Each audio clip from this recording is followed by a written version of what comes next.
Hello, welcome back to Straightforward, Levant TV's political talk show discussing recent events and engaging guests of varied views to give us a better analysis. With me today at the studio is Reverend Nadim Nassar, Director and co-founder of the Awareness Foundation and co-author of the Awareness course. Thank you very much for coming. Pleasure. And we are also pleased to have British political commentator and anti-war activist David Lowley-Wakelin, also documentary filmmaker. Thank you very much for coming. Before we delve into our debate, let's have a look at this brief report on reconciliation efforts in Syria. Last week, Syrian President Bashar al-Assad announced that Damascus is committed to a national reconciliation process to end over 3 years of turmoil in the country. The Syrian president met with local community leaders from the Damascus countryside and affirmed that the state supports the process of national reconciliation in all Syrian areas based on its commitment to stop bloodshed and its belief that the crisis cannot be resolved by foreign sides. Rather, it can only result from the efforts of Syrians alone, because Syrians are the most capable of finding solutions to their problems.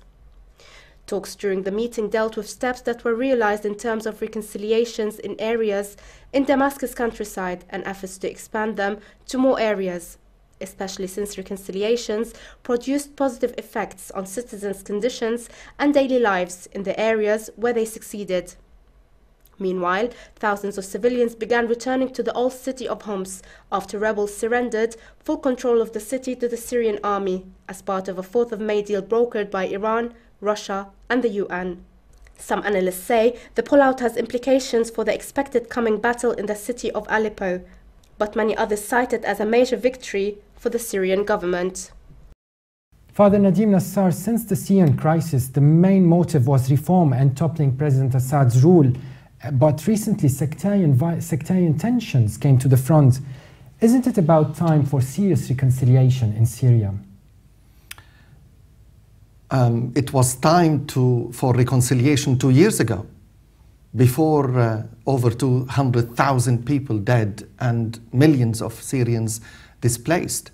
But I think the reconciliation was not done properly because of the arrogance of both sides. Because I believe, and I said that many times through different media, I said the only way out and the only way to resolve the conflict in Syria is to bring everybody around the dialogue table and speak and talk and find a way out for the Syrian people. Who's everybody when you mentioned everybody? What I mean everybody, I know that the Syrian officials are saying the Syrians should solve the problem, not outsiders. I agree totally.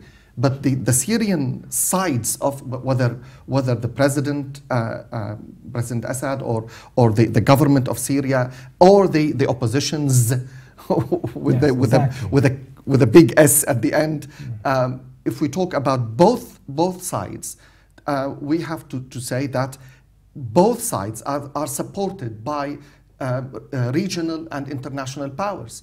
So those powers have to agree also that the Syrians should sit around the table.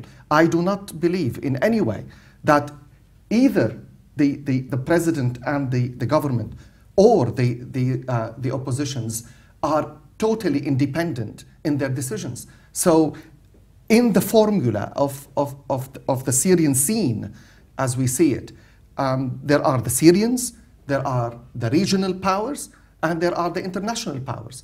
All of them should come to observe, but the Syrians should talk around the table.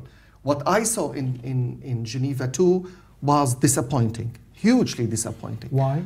Because both sides were extremely arrogant.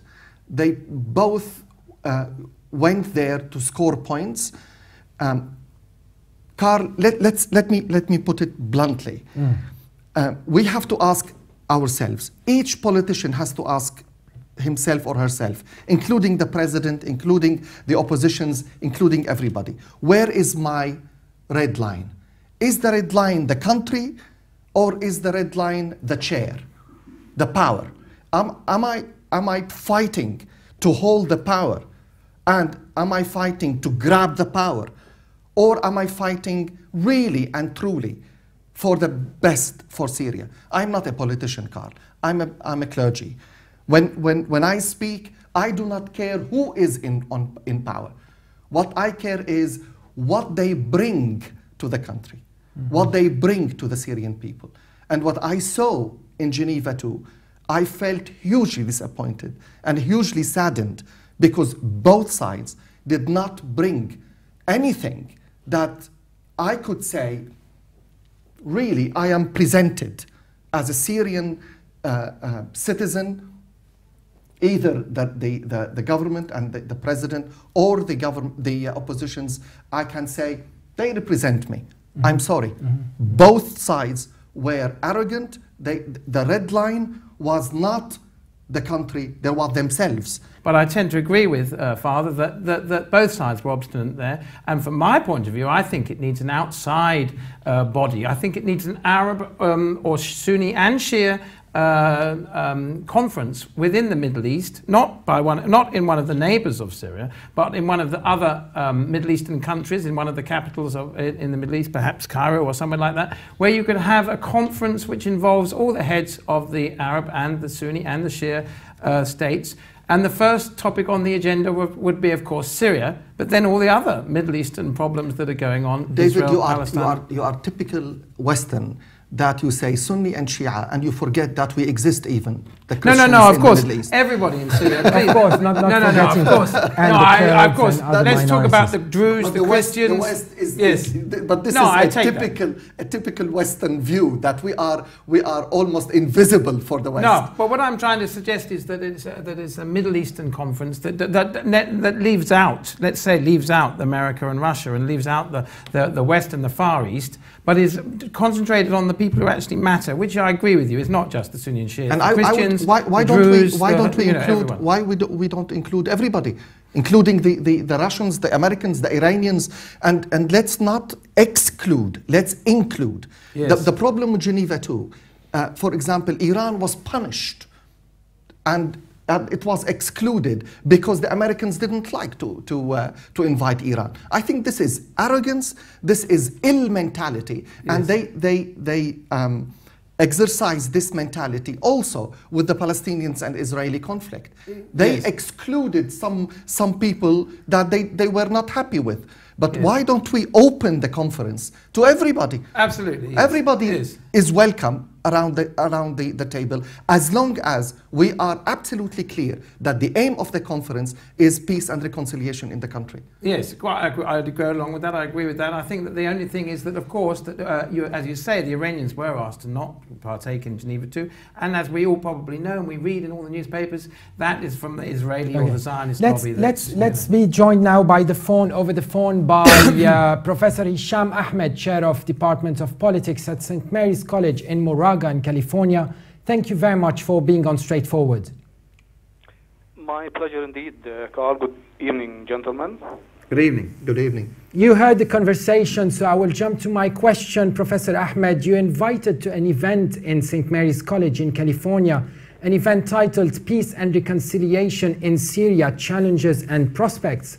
My question, to what extent do you think independent reconciliation activism paved the way for reconciliation at the national level in Syria?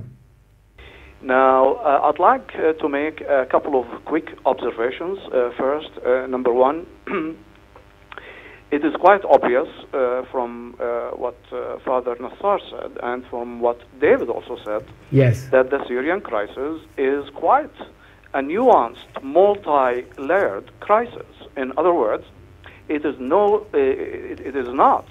a purely civil war or internal crisis, for there are so many regional entanglements and international entanglements to this crisis. Now, given the fact that this crisis is multi-layered and nuanced, it follows that there are no simple solutions, as everybody, I'm sure, agrees. The solution to the crisis needs to be absolutely perspicacious, creative, innovative, and it needs to go beyond the conventional and the traditional. That's number one. Number two, reconciliation is not a luxury. in the case of the Syrian crisis. What do you mean not a luxury? Absolutely. It is definitely more than a necessity. The way I see it is that the alternative to reconciliation is confrontation and fragmentation. That is, one ramification of the absence of consultation is perhaps some of what we see happening on the ground, killing, counter-killing, different groups, even within the opposition, fighting against each other, all kinds of gruesome scenes of, allow me to say, brutalities taking place, so many tens of thousands of people being killed, some being beheaded, others being crucified, etc., etc. That cannot continue. Mm-hmm. Now, in order to bring about reconciliation in Syria, of course, there have to be certain prerequisites met, foremost of which, I believe, and I'm in no position, to tell the Syrian people really what to do and what not to do, but I think there really have to be a serious wake-up process by every Syrian within Syria and outside of Syria, that whatever the intentions of any regional power might be, even the best of intentions, are harmful to the Syrian situation. I fully understand that some of the regional powers that back up some of the opposition groups, which advocate exclusivism, which advocate very narrow types of governance, these regional powers are not interested in seeing a transformation, a democratic transformation in Syria. Rather, from all indicators, they are interested, as a matter of fact, in creating an unprecedented mess in Syria to derail the whole idea of transformation, to kill the idea of the Arab Spring, to send a message to their own people, a message of fear, a message of psychological deterrence, that you see what change brings about: car bombings, daily killings. This is very dangerous. Are you hinting here at the? Are you hinting here at the oil monarchies, Professor Ahmed? Absolutely, I am. Absolutely, I am, and I'm sorry to say that their role has not been at all. Father Nadim Nassar would like to get into the conversation. Dr. Hisham, you're talking a little bit vague and a little bit in the air when we say there are regional powers, there are international. We can say there are from now until tomorrow morning. Nothing will happen. But actually, let's name the things in their names. We have regional powers like Turkey, like Iran, like Iraq. We have Saudi Arabia, Saudi Arabia, and the Gulf countries, pro and against the regime, pro and against the oppositions. It doesn't matter. We have international players like Russia, United States, Europe, China, Iran. You have plenty of players in the field of Syria. One politician from the Foreign Office said to me, Father Nadim, in politics there are no friendships. In politics there are interests. So I'm not convinced in any way any player, whether regional or international, is interested in the well-being of Syria. They are interested in forwarding their own interests. Is that what you meant when you said he's vague, as in he didn't really say? Yes, well, all the players, no exception, regionally and internationally, they have interests in Syria. And those interests come ahead of their love and support to the country. Nobody sells emotions and friendships in politics. In politics, there are interests, there are ideologies, there are allies and parties.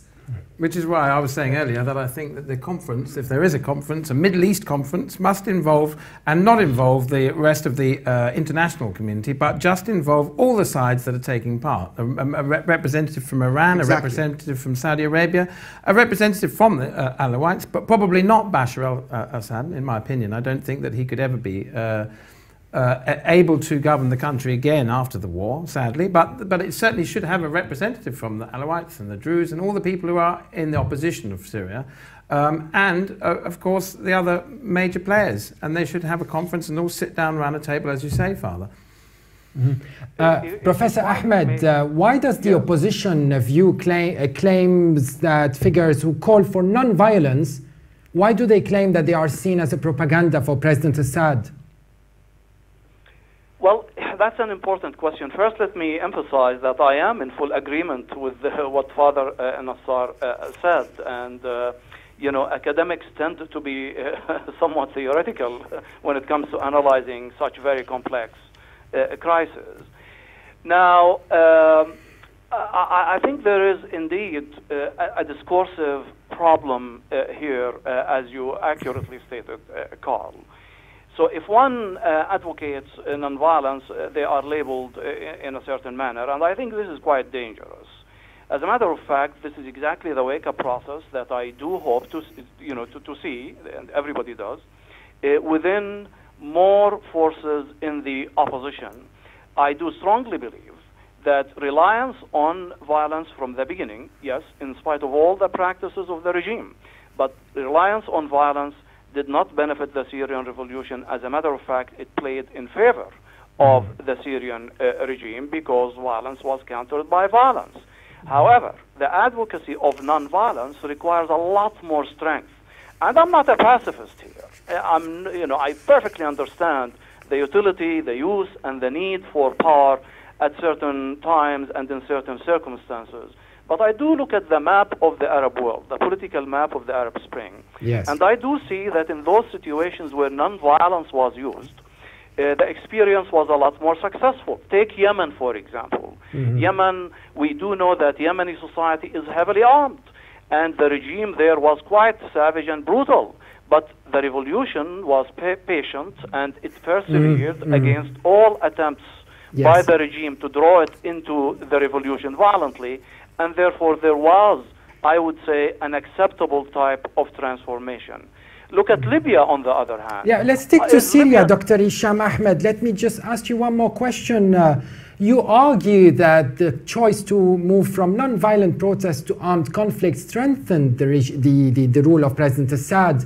Even though the president can win, you say he could win the war much more easier than he could prevent a non-violent socio-political movement. You said that at St. Mary's in California. Can you elaborate a little bit more on that? Oh, absolutely. I mean, in any given society, violence is usually would be expected to be countered by violence. And the backers of the violent tendencies in the Syrian revolution, especially from outside, I strongly believe they never had the interests of the Syrian people at heart. To the contrary, as a matter of fact, they had their own interests, as Father Nassar said, i.e. to derail the process of transformation in Syria, because had the process of transformation succeeded in Syria, those regimes would be next. Can anybody tell me or tell us which Arab society now thinks about having a revolution or a process of transformation after what they have been seeing happening in Syria? So definitely, use of violence, especially in the manner we see it, yes, the gruesome scenes have hurt the revolution, have strengthened the hand of the government, because the government has been able to respond with, with more violence, and it has complicated the Syrian situation more than ever before. Dr. Hisham, I mean, I think after a year of the violence, the opposition really believed. I was in a panel with other Syrians and one Western. In the panel, all five believed that the only solution for the Syrian conflict was through a military victory of the opposition. I was the only one in six. It's on YouTube. You can see it. I believe you, Father. So, and I said, you are dreaming, because one of them said to me, Father Nadim, the Syrian army is paper tigers. And I laughed. I said, I think you are dreaming. If you think the Syrian army will fall in a couple of months, you are dreaming. He said, they are paper tigers. You will see within no time the Syrian army will collapse and everything will finish. Yeah. Militarily. And I said, I will remind you in a couple of years, if the military conflict remains, that military victory is impossible. It will be impossible for Syria. And it is impossible. They have both to agree that through military victory is not going to finish the conflict. But it's not going to happen, is it? What? The end of a military conflict.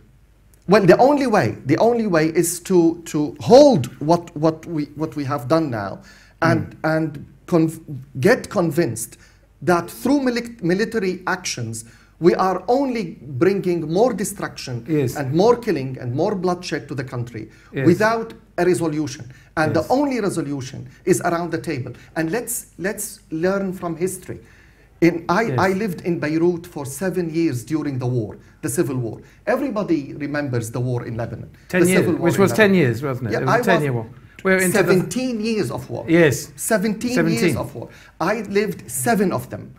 And I lived through the worst time in Lebanon. Even the invasion of Israel, 82, I was in Beirut. But we agree that the war in Syria is not going to end all of a sudden. No one's going to, neither side, because they're both obstinate, is going to lay down their arms all of a sudden. It probably will go on for another 5, 7, 10 years. In Lebanon, they did not lay down the arms and went to the city of Ta'if in Saudi Arabia and sat around the table. As the war was raging in Beirut, and I was in Beirut, but sadly, it's not going to happen in Syria because Bashar al-Assad is winning. And while he's winning with his air force and his army... I don't think... But do you not contradict yourself here? You just mentioned Geneva talks was a failure. Yes. And later on you compared the Taif agreements while the war was still going on in Lebanon. Yes. So it didn't really prove effective in Syria. We're talking about foreign diplomacy and Geneva II being part of it. Well, the failing of Geneva II does not mean in any way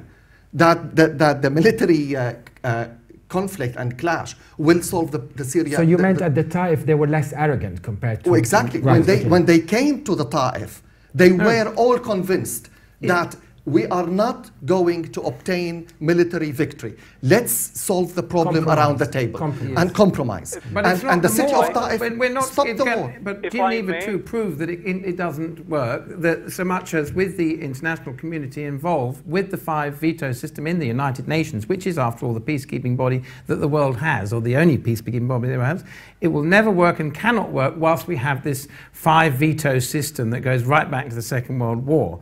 You are not going to stop fighting in Syria because President Assad believes he's winning with military force, and at the moment we're taking Homs. In Geneva too, President Assad was not winning.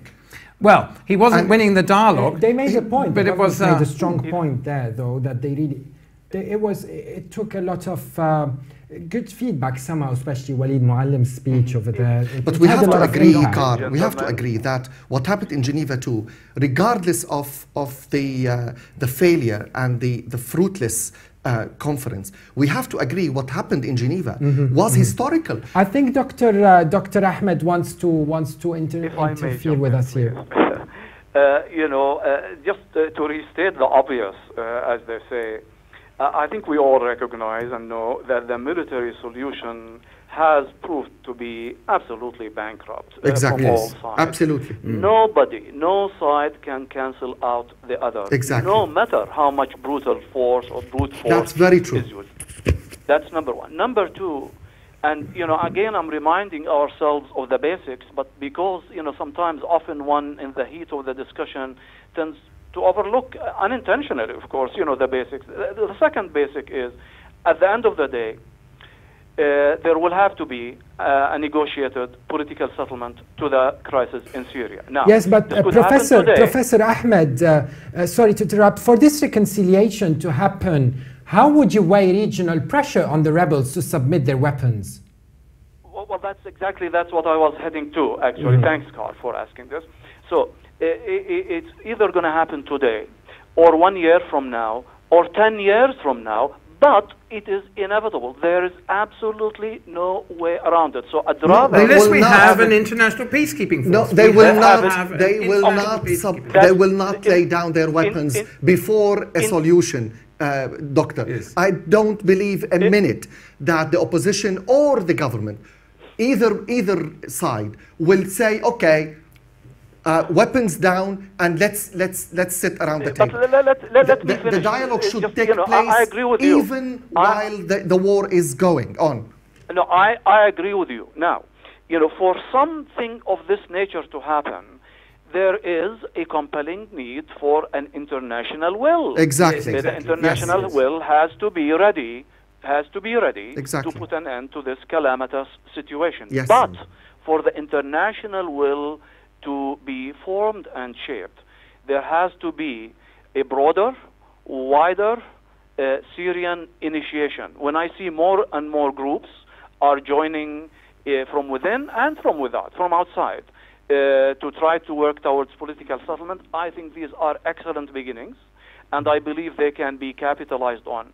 You see, I know Carl wants us to stick just to Syria, but you see, everything has to be contextualized. Take the Rwanda, slaughter, for example, Yes. for goodness sakes. It took really more than 800,000 people to be killed, but both sides in the conflict finally realized that killing cannot go on. Reconciliation is the only solution for societal problems. And for reconciliation to exist, regional powers, all of them across the board, have to be made to understand by Syrians themselves that they are making a bad situation much worse. And international powers, I believe, rather than focusing on arms sale, on power rivalries, on a reincarnation of the Cold War, will also have to understand that it is the Syrian people, the very ordinary Syrian refugees who are scattered here and there, that are paying the price. Yes. But that has to, hard-headedness has to stop, stubbornness, compromise, which is not an easy Father thing to Nadim do. did mention compromise. Stay with us. Father Nadim, why is sectarian why is the sectarian issue a priority now? It's seen like it's gone beyond control really in Syria. Isn't it supposed to be all about nationalism in Syria and enforcing this sense of common Syrian identity which prevailed before the crisis? We are, Carl, by nature, by DNA in the Middle East, we are religious people. Religious is different than sectarian. Well, I know. Because we are religious by nature, we live and we speak, we breathe religion. It is easier for politics to abuse religion and play the political ideology through sectarian facade. Who's playing this? Everybody. Everybody. Sides. All sides. On one hand, we have to admit that Syria has become the dump of jihadists from all over the world in Syria. Do the Syrians buy into this jihadi and takfiri thought? Some are. Oh, We're buying. It's not just the dump of the religious, and it's not just the dump of the sectarians and the religious fanatics, the jihadists and so on. It's the dump of the whole world at the moment. The problem is it's the geopolitical dump. It's the dump for the arms trade. It's the dump for the oil trade. It's the dump for both sides, Russia and the West and the East. Everybody is using Syria as a black hole. The killing machine. Yes. Is taking, I agree with Carl, is taking a mask of religion, sectarianism. Of course, which it has done in many other places as well. On one side, in Iraq as well. Yeah, on one side, I'm here not underestimating a single suffering Syrian here, but I'm saying for the Christians, for example, just an example, not lifting the suffering of the Christian above any suffering. For the first time in very long time, Christians are being killed in Syria for being Christian, not for political agenda. Not by the Syrian army. No, not by the Syrian army. But I'm saying they are being killed by foreigners, by takfiris, by jihadists, just for being Christians. Because and the same, the same thing has happened in Iraq, and the same thing has happened in Libya because of the vacuum that's been left behind. These foreigners do not understand the fabrics, the social fabric of society in Syria. They don't understand that Syria was 7 centuries Christian before even Islam started. But we have to look further and understand who is financing the jihadists, and then we look to see it is sectarian, that it is the Saudi Arabians and the Qataris, the Gulf states who are financing the one side for the 2 reasons. One is because they don't want to empower their old opponents, Iran, and the second one is they don't want to see the revolutions arriving in their own doorsteps. So it's much easier for them to finance the jihadists who are killing, sadly, very much sadly, the Christians. Until the world realizes that the only peace body we have, the United Nations, is in disarray and doesn't work with its 5 veto system, nothing is going to change. And the black hole that is Syria, the death hole that is Syria, at the moment, none of us, we all agree on the one thing, that the only way to stop this is to have talking around a table. But until we can get the big geopolitical powers of Russia and America to sit around that same table, it's not going to happen. And very sadly, it's on a self-destructive path. Professor Ahmed, do you agree with David? Well, I absolutely do, but I would add that, this has to start from within Syria. And what I mean from within Syria, I mean from within Syrian society, wherever Syrians are.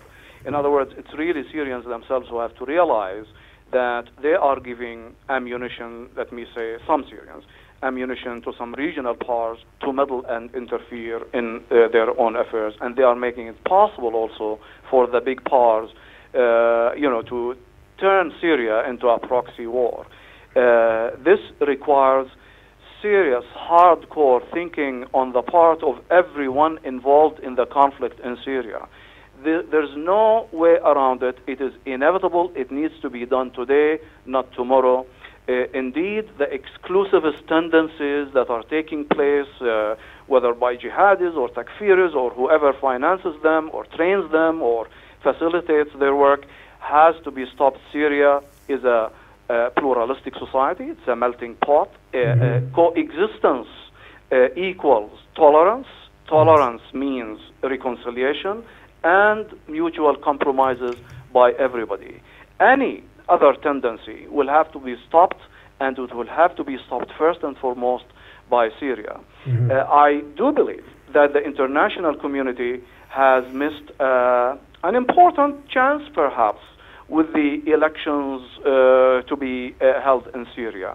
Yes, elections in the Arab world, they are a mockery. Nobody really believes in, that elections, whether in Egypt or in Iraq or in Syria, would be credible. That's to be perfectly understood.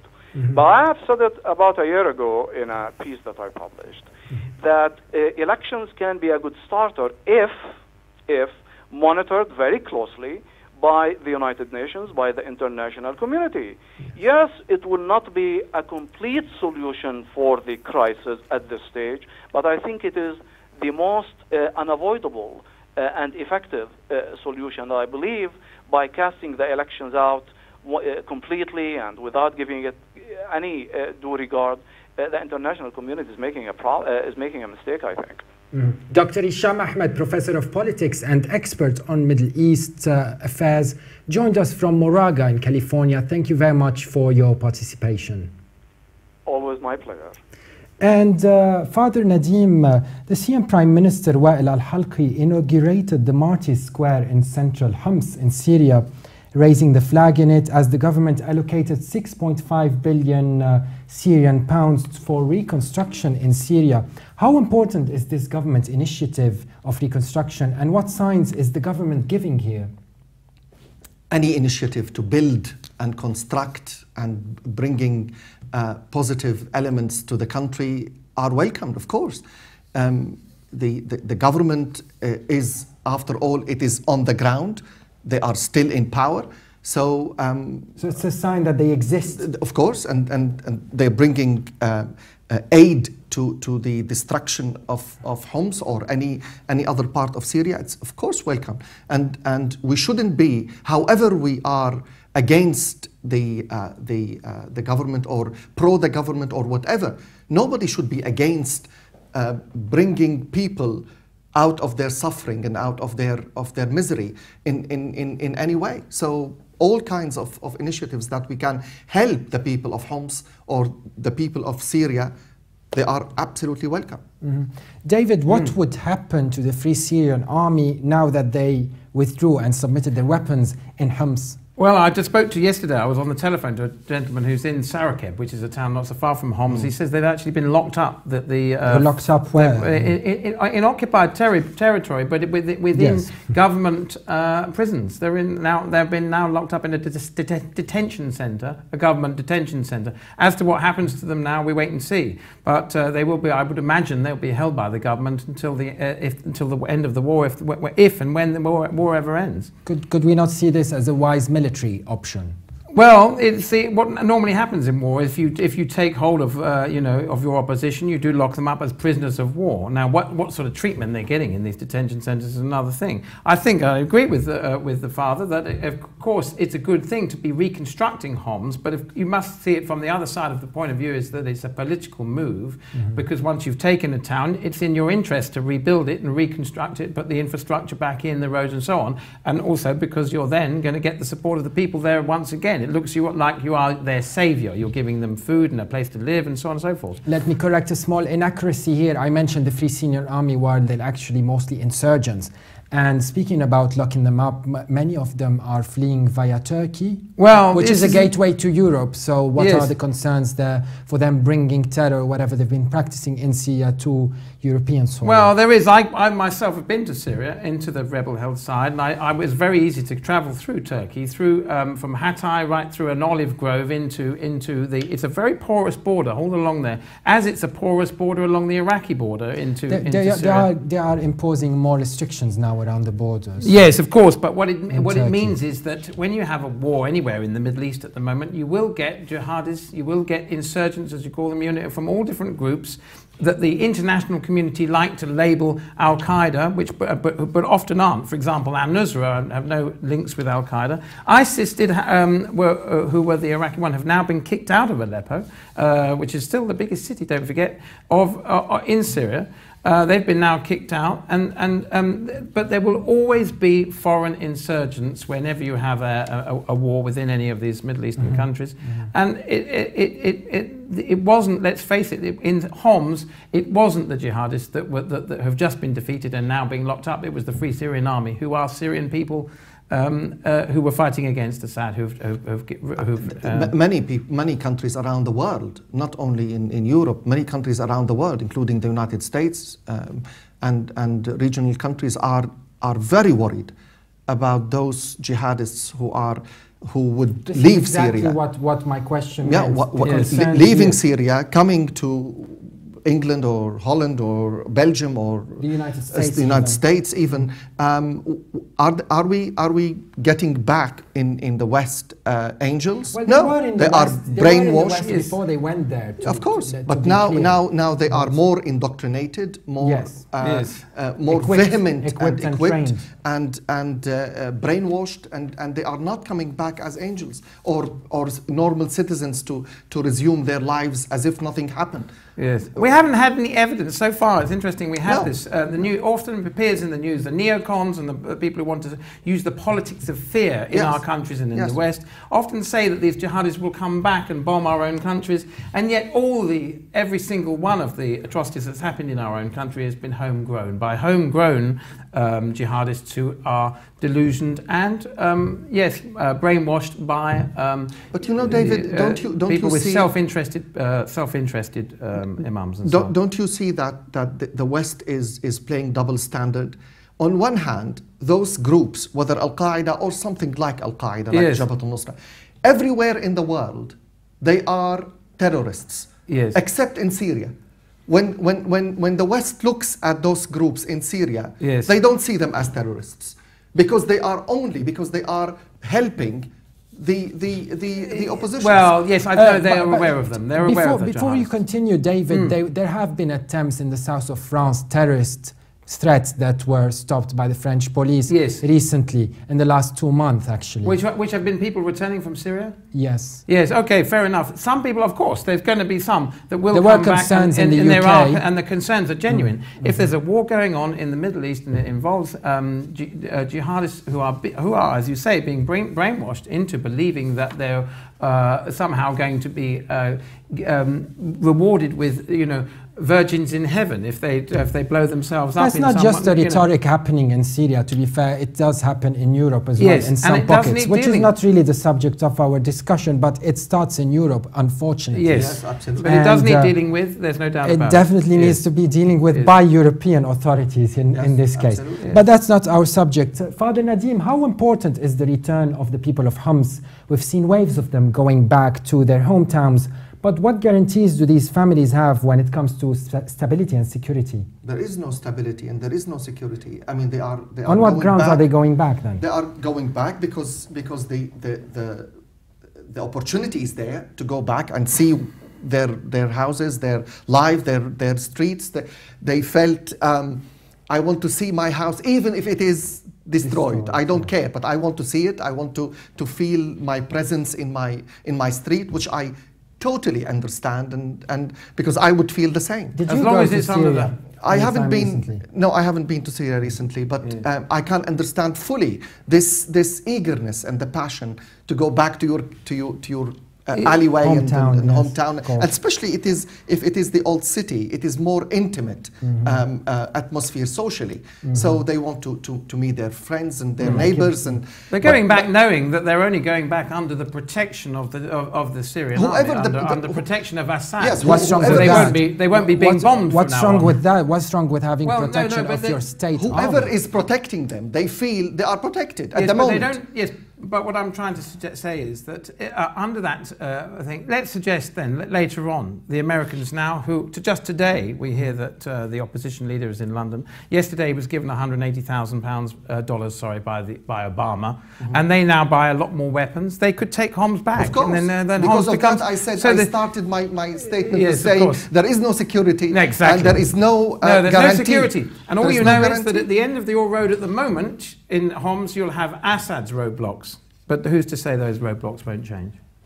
One question, Nadim Nassar. How would you comment on the resignation of UN and Arab envoy Lakhdar al-Ibrahimi? He resigned after the Homs withdrawal. Can we say that field reconciliation, like what happened in Homs, proved more effective than foreign diplomacy and mediation that took place behind closed doors in foreign capitals? I don't think one should cancel the other. I don't think because there are reconciliations on the ground, then the foreign or the outside help and attempts, diplomatic attempts to help would be either or. I would say both and more. As long as we all work for the well-being of the country, the more the better. So I don't believe that the resignation of al-Akhdar Ibrahimi should be linked to the success of the negotiation in Homs and feeling that, well, they are doing it on the ground. What am I doing here? No, but I think I agree with you. It's not either or. It's a terrible thing that he did resign. And the same Why way is it terrible? Well, because it's like giving up. I think the point is this is a peace. This is a person who is the United Nations. Again, this is the World Peace Body. Kofi Annan resigned at and some Kofi point. Annan resigned as well 2 years before, again over Syria. So that means that two representatives of the World Peace Body, the United Nations, have now resigned, saying, I give up. Which now, if we're saying, as we're all agreeing, everybody here is agreeing that the answer to this is negotiation, talking, international inclusion. If the two main guys from the United Nations have both given up, what message does that send? That probably says that field reconciliation from the fabric, the Syrian fabric itself, perhaps prove more effective. Well, yeah, but what message does it send? I agree. I wouldn't have resigned. No, if I were him, I wouldn't have resigned. No, what message does it send to the not only the message it sends. It means when I give when I give up, I'm saying go and kill each other. Do you think because he wasn't neutral? I'm not assuming. I can't assume Ibrahimi. I have a huge respect what do you think, David? for Ibrahimi. Well, I agree. I don't know why he resigned. I thought it was very interesting. Do you think he was neutral, though? Do you think he was neutral? Well, I think he probably was neutral, yes. But then perhaps in the next few weeks we'll discover why he really resigned and whether he was really neutral. Because I always think it's very suspicious that the United Nations headquarters are in New York. I found it suspicious. Well, because it's obviously all the employers and so on. It must be a lot of Americans working there, which is one thing. I mean, it's a little bit bad. But the other thing was just 2 weeks after Kofi Annan resigned on the Syrian thing, he just happened to be bringing out a hardback paper, a book of his own. I'm not suggesting in any way that that was connected, but what I mean is I think that I totally agree with Father that if your job is to try and bring peace to a country and get people to sit around a table, do you give up halfway through the job? And what's going to happen now with the international peace thing? Before we move to our next section, my last question for this section, Father Nadim, in your opinion, what are the elements that would make this reconciliation a national phenomenon spreading out into all of Syria?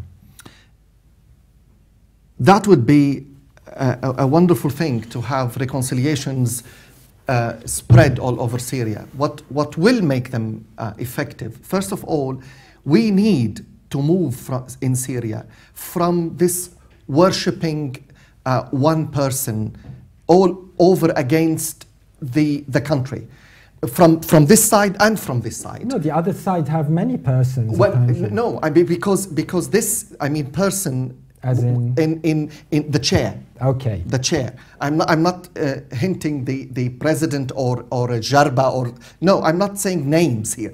I'm saying the worshipping of who sits on the chair. Maybe because he represented for long a unified Syria. People maybe. I'm talking about President Assad. I'm saying we need to move from worshipping the person who sits on the chair of the presidency to looking at the person who is sitting on the chair as a servant to the people of Syria. Yes. So instead of we serve him, whoever he is, he should serve the country.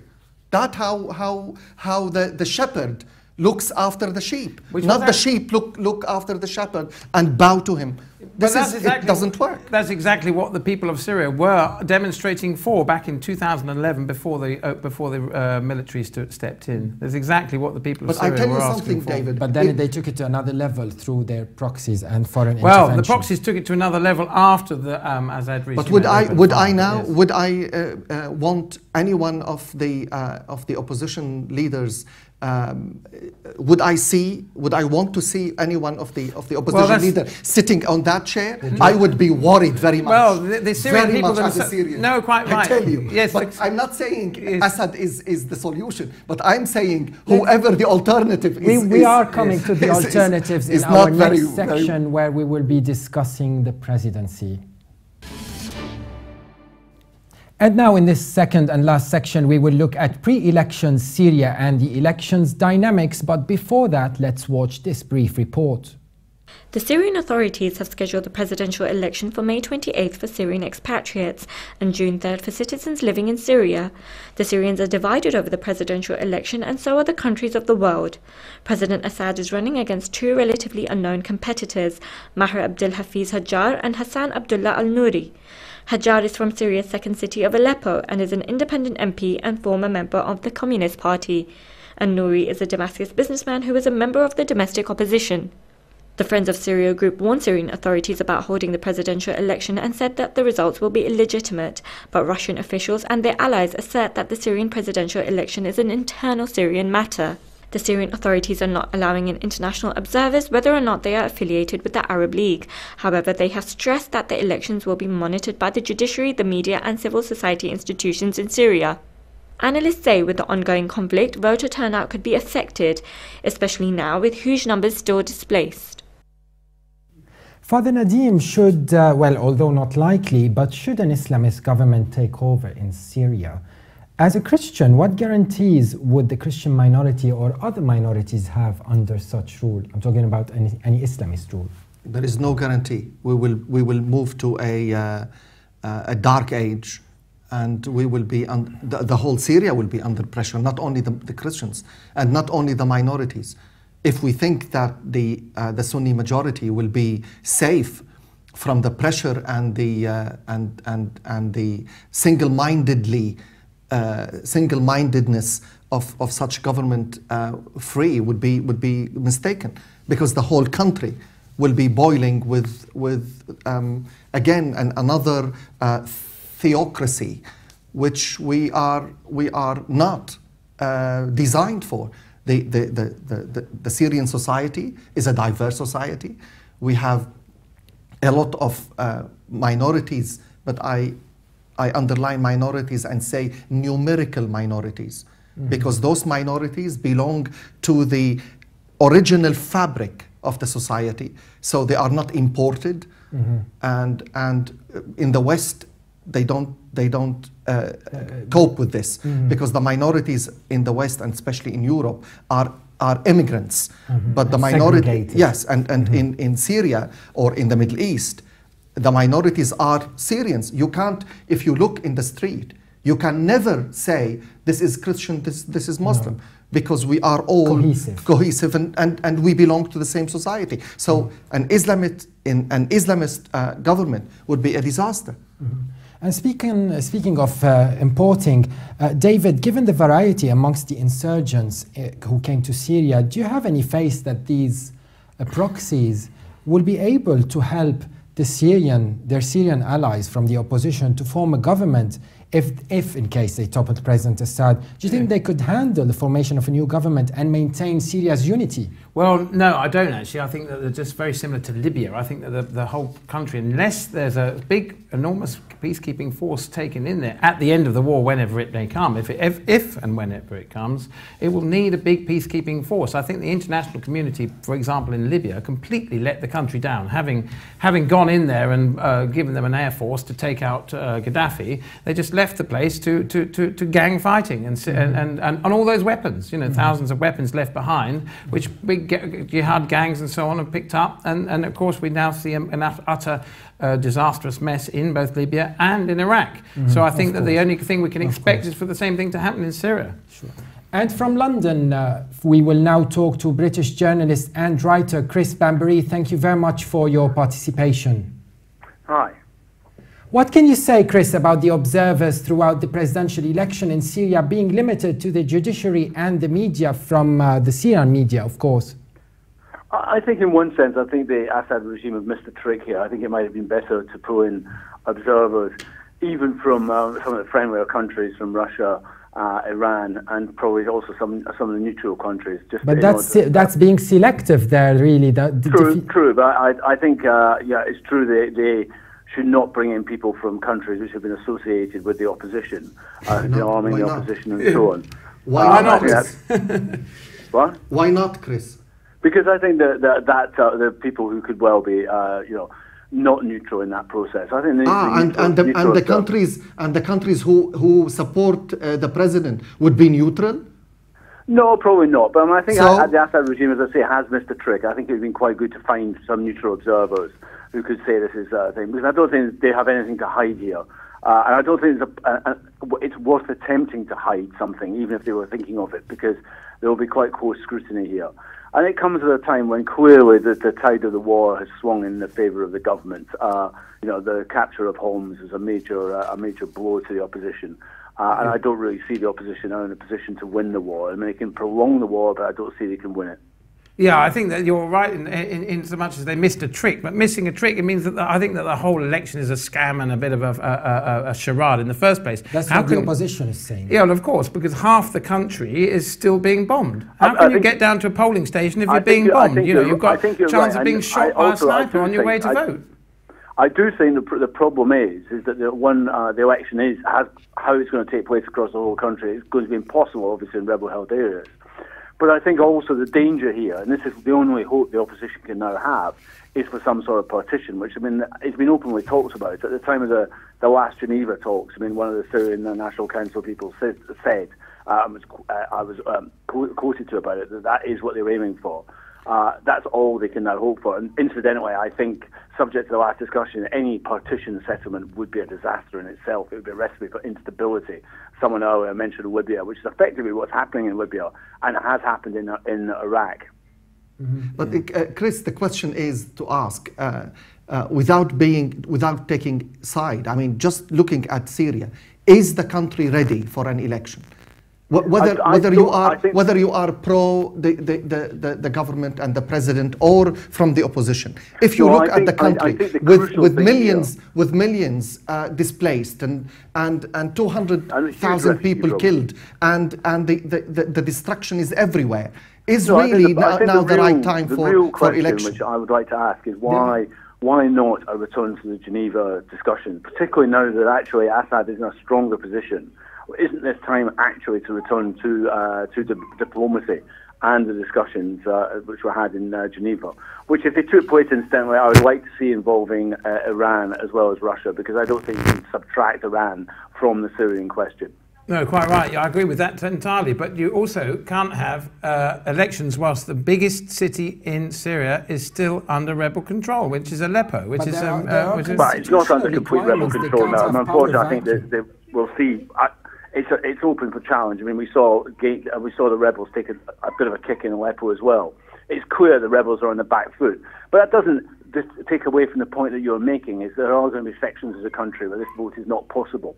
And therefore, I think in the situation where I said, well, rather than going through the elections, in some ways what I'd like to have seen the Assad regime do is say, now that we're on the front foot, we will return to the diplomatic solution here.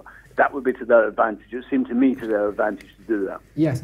Chris, how would it look to you if President Assad was to be re-elected anytime soon? I suspect he's going to be re-elected. I think I'm not a gambling person, but if you were to take a wager on the result of that election, I think there's no question that Bashar al-Assad will be elected again, which does raise issues, which is why I think they needed to make sure that election, given all the difficulties, but with the election they are taking place, whatever the question marks over it, it has to be run squeaky clean. But Dr. Assad is gaining momentum in Syria, and chances are... Militarily. But chances are... But unfortunately, that is what it's come down to. I mean, a lot of the opposition who did not go along with the military struggle have now effectively ended up breaking with the Syrian National Council and the other groups as well. So why can't he become camp in Syria? Why can't, instead of going into a vacuum, a power vacuum, and Carl is right, we can't go in a just a chaos in the country. He will be an acting president until the conflict comes to an end. But to go through an election in this way is not constructive for the country. What does the Constitution say?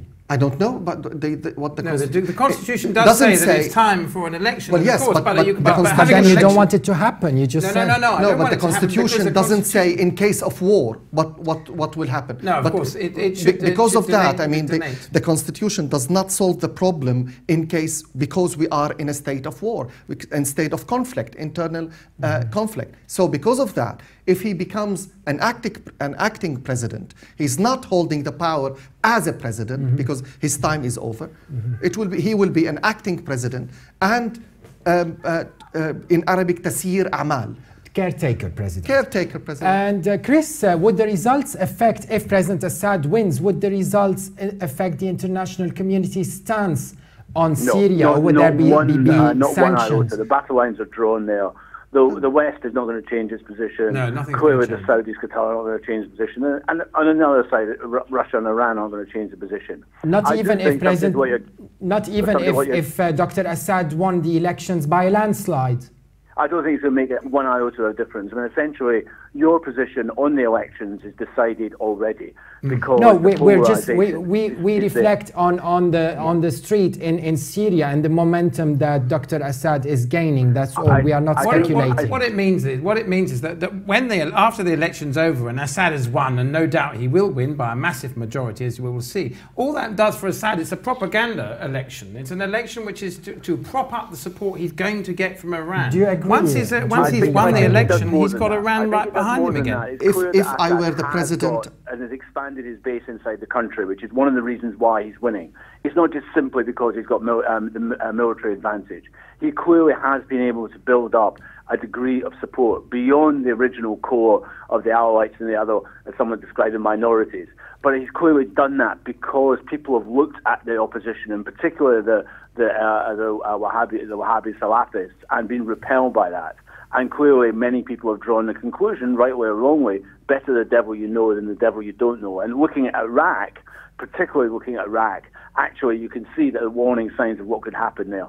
Yeah, but I don't think that's necessarily true. I don't think who have we actually heard, apart from a few commentators, actually saying that Assad is the better devil we know. I don't think anyone is ever going to accept Assad. I'm saying that people have drawn that, people inside Syria, a grouping of people clearly have drawn that conclusion. But how healthy? I'm not arguing it myself. Chris, but how healthy is it? He has been able to build and develop his support inside the country. How healthy is it to build on such a saying, the devil you know? Is this how we want to build our country? No, is this how we want to build Syria? Is the devil we want? Syria, we don't want a devil there. We want somebody who brings peace and prosperity to the country. And unity, and national unity.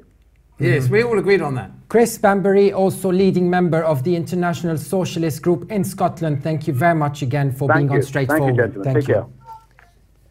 So you really believe that you don't want the better of two evils. You want the right person to rule the country. I want the president to continue, not through an election. If I were the president, I would not have held the election now. It's the wrong time, the wrong situation, and nothing is giving a proper and healthy messages to the international community and to the Syrians that things are on the right track. Even the opposition is saying there might be some power vacuum if they do not. What I'm saying, elections. yes. I respect your opinion. Well, fine. I'm not pro power vacuum, but you prefer a caretaking president. But I am not also pro seeing Syria in such a circus. It's not healthy. That could be a message to the international community when the Syrians actually choose, be it Mr. Assad or anyone else. Well, the question is, are the Syrians choosing? No, of course not. This is a propaganda election. That's the question. It's a propaganda election. Who's choosing? It's a propaganda election by Assad to show the rest of the world that he can convince them, even if it is a big sham, that he's still in power, that the people want him to stay in power, that he's backed by Iran and Russia, and that he can just carry on and keep going. But we all know it's a sham, and in the end, my personal opinion is that he should be taken... on facts. Yeah, but these are facts. What are the facts when they are sending the ballots to even the refugee camps? I'm not defending anyone there. No, but the facts are that yes, half the country is still in the occupation of the occupied forces. The facts are that the biggest city in the country, Aleppo, is still in the control of the rebels. The facts are that 9 million people are displaced. What are they going to do? Have a postal vote and vote into vote? Could we not say... And without any observers other than the Russians, how are we going to guarantee that that these are genuine elections in the first place? But could we not say, for example, you mentioned Aleppo, could we not say with people being under rule of insurgents or the Free Syrian Army even in Aleppo, would they not even also control the voters and forbid them to get to the ballots? Of course they would. Of course they could. So you have to have an international Because of that, I asked the question, is the country in a healthy situation to have an election?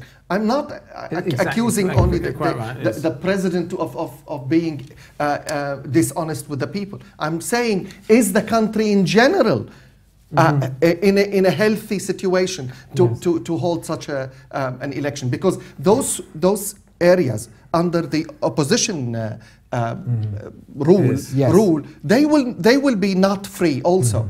And I believe no Syrian is going to go with the freedom we want, that when I put my paper, I know I'm making a difference.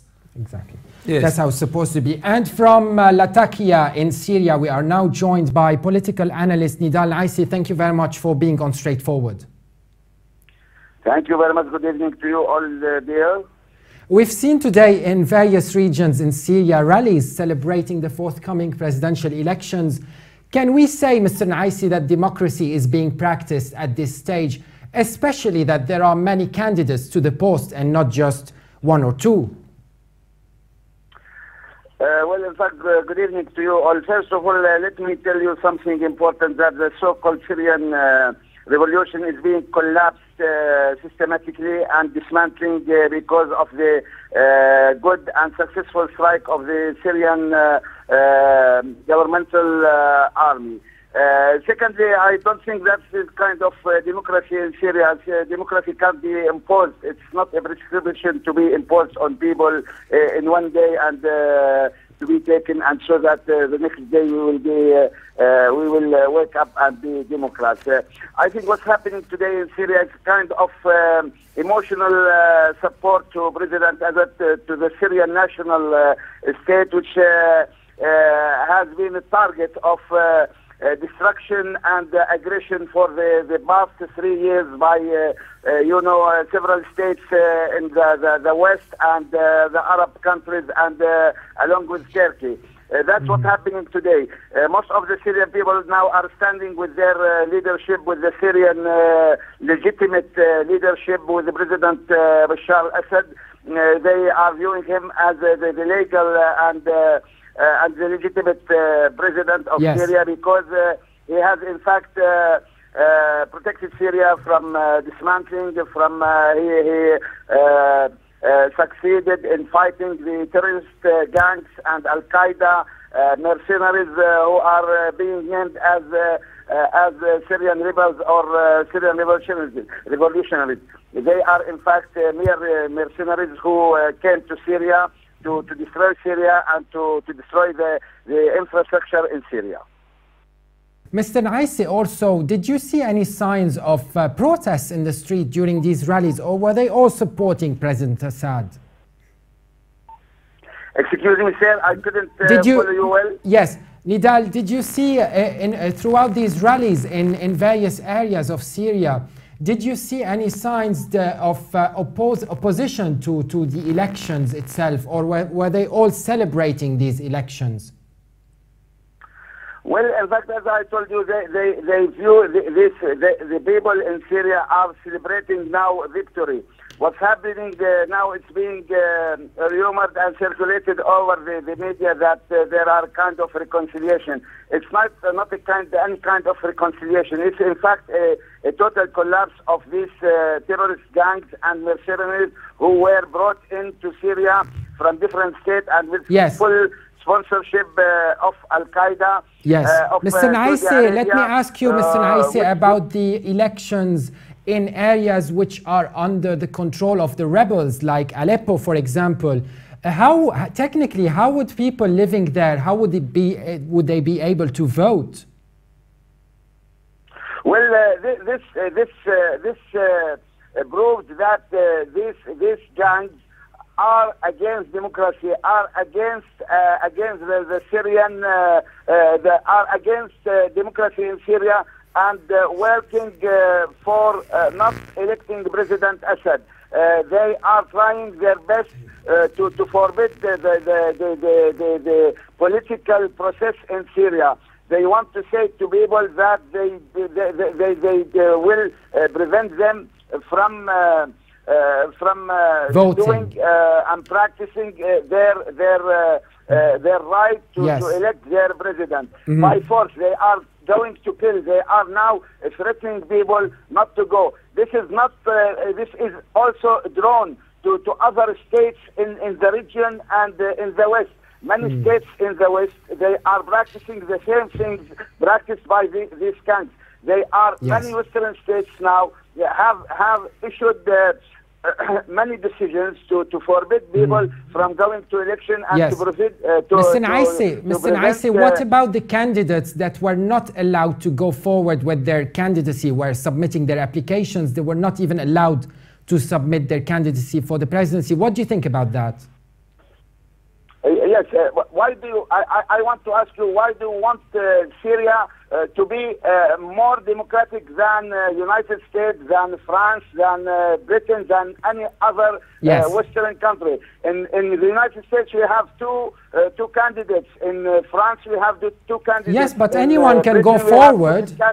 Why do you want Syria to have too many candidates? There are many conditions for these candidates. You mean they didn't meet the requirements? They are, if they don't have if they don't have the conditions, the constitutional conditions, I mean, which is being set by the Syrian constitution, so that it's some kind of legal measurement and process Syria is taking. Why you deny for Syrians to have their constitution applied? Yes. I don't think. Do you want, for example, to have, for example, those Western, those who are living in the West and who are working with foreign organs, foreign intelligence organs, to come to Syria and be candidates and be elected as president? This is against logic, against law. Yes, Mr. Naisi. I go now to the United States.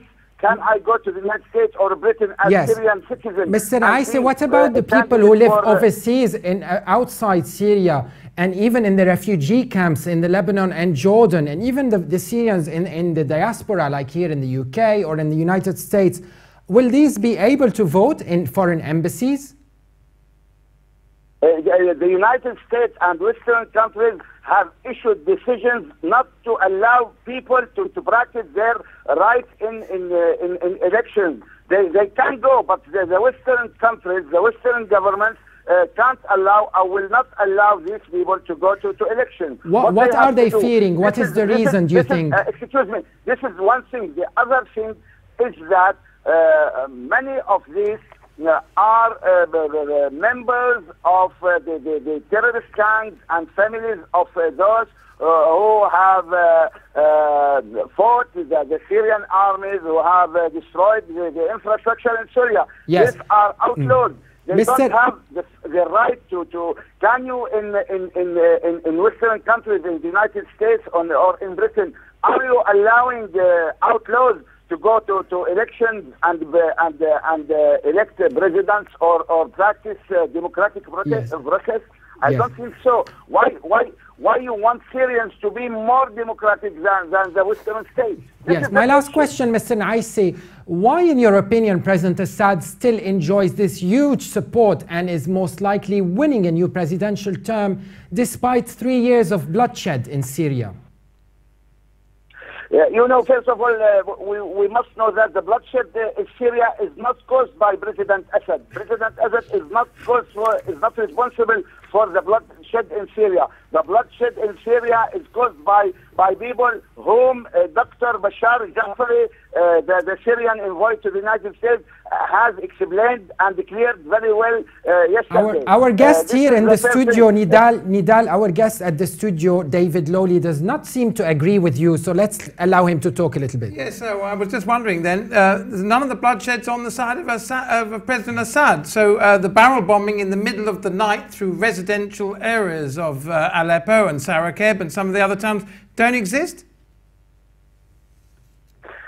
Excuse me, can you repeat that? I am outside and the coverage is a little bit bad. Yes, Mr. Lowley was saying that what about the barrel bombings in Syria in the middle of the night against civilians? In the civilian areas. I was asking you, you were saying that the bloodshed in Syria was not the work of President Assad, but I was asking, therefore you're saying that the bombing we hear about and that we've witnessed in residential areas, which is a war crime, that's been going on day and night, 24 hours, and the numbers which have been put in of over 50,000 people killed, only half of those have been actual fighters, the other half have been civilians, about 50,000 civilians. You're saying they had nothing to do with President Assad? Well, very good. That's a very good point. I want to illustrate. Dear friend, dear colleague, you know what's happening in Syria, that there are too many tens of thousands of foreign mercenaries who have been brought in these residential areas, and they are fighting the Syrian army from there. What do you have if you have in the West too many mercenaries came into residential areas in any place in Paris or London or Washington or Philadelphia or any place in the West? What are you going to do with them? What would you expect from President Assad to do with these mercenaries? President Assad is not killing, is not bombing civilians. These mercenaries are being hidden and are being done or hidden among or inside these residential areas, and from there they are fighting. Most of them, 80% of them, are not Syrians. We have to remember this very well. Nidal, one last question. Sorry to interrupt. One last question to you. What would be the reaction of the regional states which are backing the rebels in Syria? If President Assad wins another term, what would their reaction be? Well, in fact, President Assad now is viewed on a large scale in Syria as the protector of Syria. President Assad fought these mercenaries. President Assad is fighting Al-Qaeda. Mr. Al-Jarba, you know Mr. Al-Jarba? Yes, he's in London today. Mr. Al-Jarba.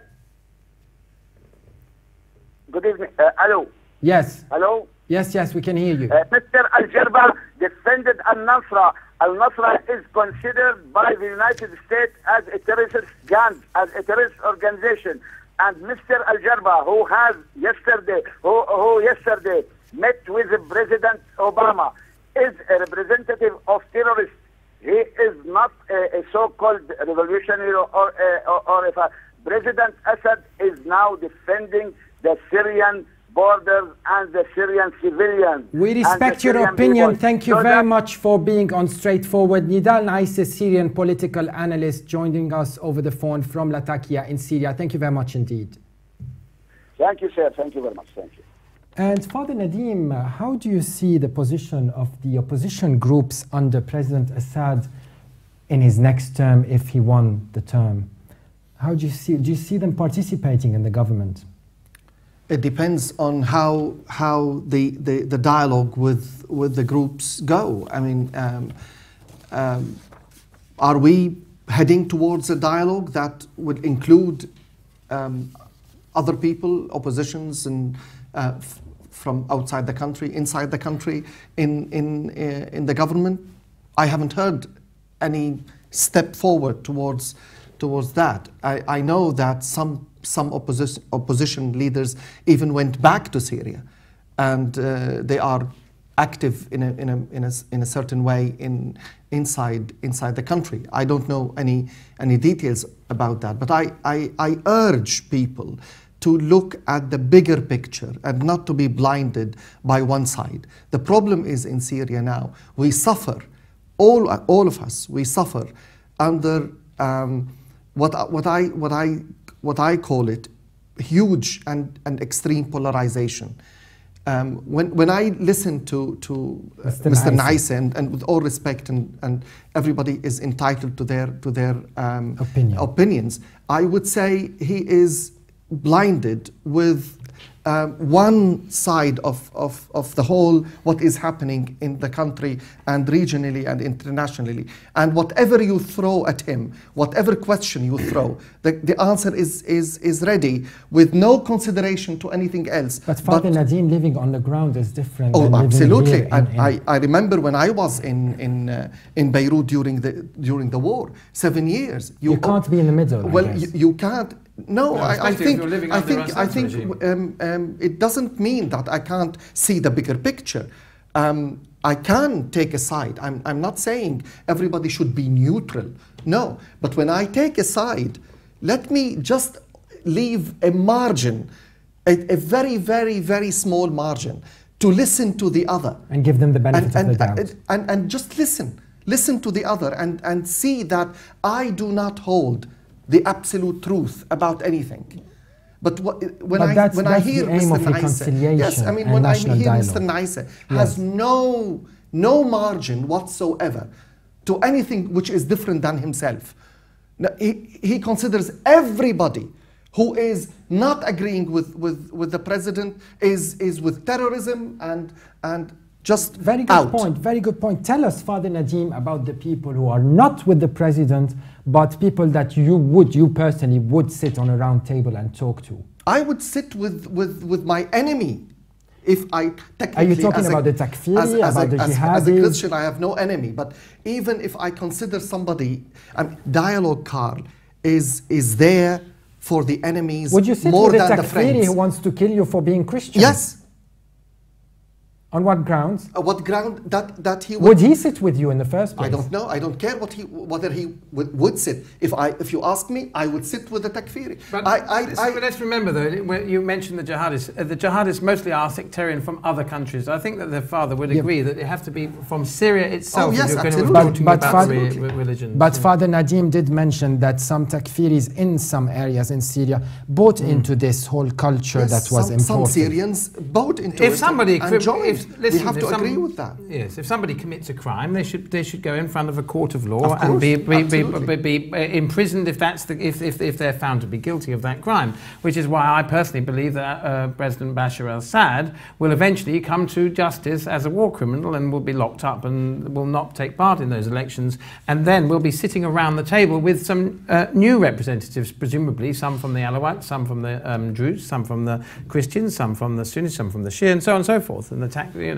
and so on. I think I would not divide the country into sectarian representations. No, but people who want to step forward, I'm suggesting that if anyone wants to step forward and is legitimately able to put themselves forward as a candidate within the democracy of an election, it doesn't matter which background they're from, exactly. They have the right to speak. But also this concept of democracy is very, very elastic concept. And we usually say democracy. For me, there is nothing called democracy. Democracy should emerge from the context of the country. Yes. We shouldn't import it. That's true. Political context. Yes. Father Nadim, my last question. Syria is in dire need for reconstruction. When this crisis comes to an end, hopefully soon, do you think having President Assad again in power might affect foreign aid to Syria negatively? It seems we are heading towards that, that the president will be again a president officially. Would the war stop? Before we talk about the foreign aid and... Assuming it stopped, and I'm talking about reconstruction in case it stopped. Well, even if the war stopped, on what terms the war stops? I don't see it stopping. Reconciliation, national dialogue, a compromise, a redistribution of power within the government. Not necessarily a step down from President Assad. That's not the only thing that will make things work. If we can reconstruct all that and still accept that the president remains a president, in this case, the international community must listen to the Syrians. I think after all, the ultimate word is for the Syrian people. But when the international community is convinced that this word is a free word. At this stage, I have to wrap it up. We will get back to Syria in another episode after the elections, where the results will make it easier to assess the situation. I would like to thank our guest from California, Professor Hisham Ahmed, Chair of the Department of Politics at St. Mary's College. From here in London, British journalist Chris Bambury, leading member of the International Socialist Group in Scotland, and from Latakia, political analyst and blogger Nidar Naisi, and of course our studio guest, Reverend Nadim Nassar, director and co-founder of the Awareness Foundation, and Mr. David Lowley, documentary filmmaker known for his film The Alternative, Iraq Inquiry. Thank you very much for both of you to come here at our Levant studios, and stay tuned to Levant TV, and I'll see you again soon on Straightforward.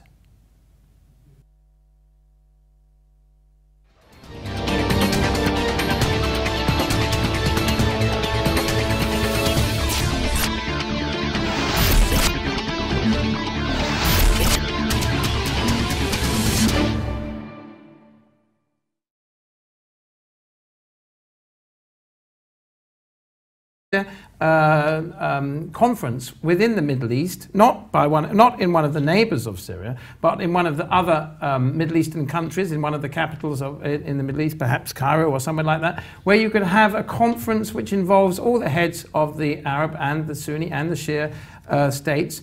And the first topic on the agenda would be, of course, Syria, but then all the other Middle Eastern problems that are going on. David, Israel, you are typical Western, that you say Sunni and Shia, and you forget that we exist even. The Christians no, of in course. the Middle East. Everybody in Syria. Of course, not of course. Of course. Let's talk about the Druze, the Christians. The West is, yes. But this is a typical Western view that we are almost invisible for the West. No, but what I'm trying to suggest is that it's a Middle Eastern conference that leaves out, let's say, leaves out America and Russia and leaves out the West and the Far East, but is concentrated on the people who actually matter, which I agree with you is not just the Sunni and Shia, the Christians, why we don't include everybody, including the Russians, the Americans, the Iranians, and let's not exclude, let's include. Yes. The problem with Geneva too, for example, Iran was punished and it was excluded because the Americans didn't like to invite Iran. I think this is arrogance, this is ill mentality, yes. And they exercise this mentality also with the Palestinians and Israeli conflict. They yes. excluded some people that they were not happy with. But yes. Why don't we open the conference to everybody? Absolutely. Yes. Everybody yes. is welcome around the table, as long as we are absolutely clear that the aim of the conference is peace and reconciliation in the country. Yes, I'd go along with that. I agree with that. I think that the only thing is that, of course, that as you say, the Iranians were asked to not partake in Geneva II, and as we all probably know, and we read in all the newspapers, that is from the Israeli or the Zionist lobby. Let's be joined now over the phone by Professor Hisham Ahmed, Chair of Department of Politics at St. Mary's College in Moraga in California. Thank you very much for being on Straightforward. My pleasure indeed, Carl. Good evening, gentlemen. Good evening. Good evening. You heard the conversation, so I will jump to my question. Professor Ahmed, you invited to an event in St. Mary's College in California, an event titled Peace and Reconciliation in Syria, Challenges and Prospects. My question, to what extent do you think independent reconciliation activism paved the way for reconciliation at the national level in Syria? Now, I'd like to make a couple of quick observations. First, number one, it is quite obvious from what Father Nassar said and from what David also said, yes, that the Syrian crisis is quite a nuanced, multi-layered crisis. In other words, it is not the way out for the Syrian people. Who's everybody when you mentioned everybody? What I mean, everybody, I know that the Syrian officials are saying the Syrians should solve the problem, not outsiders. I agree totally. But the Syrian sides of whether the President Assad or the government of Syria or the oppositions with a big S at the end, if we talk about both sides, we have to say that both sides are supported by regional and international powers. So those powers have to agree also that the Syrians should sit around the table. I do not believe in any way that either the president and the government or the oppositions are totally independent in their decisions. So in the formula of the Syrian scene, as we see it, there are the Syrians, there are the regional powers, and there are the international powers. All of them should come to observe, but the Syrians should talk around the table. What I saw in Geneva II was disappointing, hugely disappointing. Why? Because both sides were extremely arrogant. They both went there to score points. Carl, let me put it bluntly. We have to ask ourselves. Each politician has to ask himself or herself, including the president, including the oppositions, including everybody. Where is my red line? Is the red line the country, or is the red line the chair, the power? Am I fighting to hold the power? And am I fighting to grab the power? Or am I fighting really and truly for the best for Syria? I'm not a politician, Carl. I'm a clergy. When I speak, I do not care who is in power. What I care is what they bring to the country, what they bring to the Syrian people. And what I saw in Geneva too, I felt hugely disappointed and hugely saddened because both sides did not bring anything that I could say, really, I am presented as a Syrian citizen, either the government and the president or the oppositions. I can say they represent me. I'm sorry. Both sides were arrogant. The red line was not the country, they were themselves. But I tend to agree with Father that both sides were obstinate there. And from my point of view, I think it needs an outside body. I think it needs an Arab or Sunni and Shia.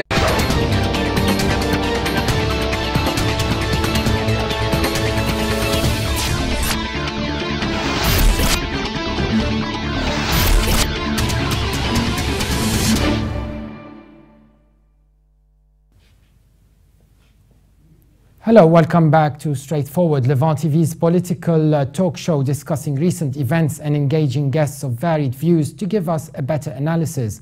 With me today at the studio is Reverend Nadim Nassar, Director and co-founder of the Awareness Foundation and co-author of the Awareness course. Thank you very much for coming. Pleasure. And we are also pleased to have British political commentator and anti-war activist David Lowley-Wakelin, also documentary filmmaker. Thank you very much for coming. Before we delve into our debate, let's have a look at this brief report on reconciliation efforts in Syria. Last week, Syrian President Bashar al-Assad announced that Damascus is committed to a national reconciliation process to end over 3 years of turmoil in the country. The Syrian president met with local community leaders from the Damascus countryside and affirmed that the state supports the process of national reconciliation in all Syrian areas based on its commitment to stop bloodshed and its belief that the crisis cannot be resolved by foreign sides. Rather, it can only result from the efforts of Syrians alone, because Syrians are the most capable of finding solutions to their problems. Talks during the meeting dealt with steps that were realized in terms of reconciliations in areas in Damascus countryside and efforts to expand them to more areas, especially since reconciliations produced positive effects on citizens' conditions and daily lives in the areas where they succeeded. Meanwhile, thousands of civilians began returning to the old city of Homs after rebels surrendered full control of the city to the Syrian army as part of a 4th of May deal brokered by Iran, Russia and the UN. Some analysts say the pullout has implications for the expected coming battle in the city of Aleppo, but many others cite it as a major victory for the Syrian government. Father Nadim Nassar, since the Syrian crisis, the main motive was reform and toppling President Assad's rule, but recently sectarian tensions came to the front. Isn't it about time for serious reconciliation in Syria? It was time for reconciliation 2 years ago, before over 200,000 people dead and millions of Syrians displaced. But I think the reconciliation was not done properly because of the arrogance of both sides. Because I believe, and I said that many times through different media, I said the only way out and the only way to resolve the conflict in Syria is to bring everybody around the dialogue table and speak and talk and find. This is very dangerous. Are you hinting here at the oil monarchies, Professor Ahmed? Absolutely, I am. Absolutely, I am. And I'm sorry to say that their role has not been at all. Father Nadim Nassar would like to get into the conversation. Dr. Hisham, you're talking a little bit vague and a little bit in the air when we say there are regional powers, there are international. We can say there are from now until tomorrow morning. Nothing will happen.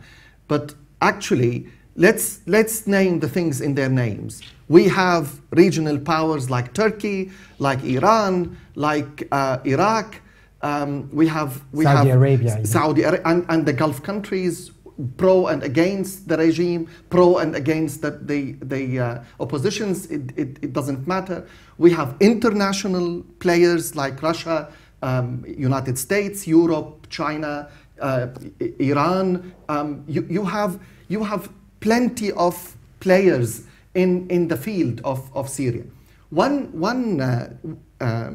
politician from the Foreign Office said to me, Father Nadim, in politics there are no friendships. In politics there are interests. So I'm not convinced in any way any player, whether regional or international, is interested in the well-being of Syria.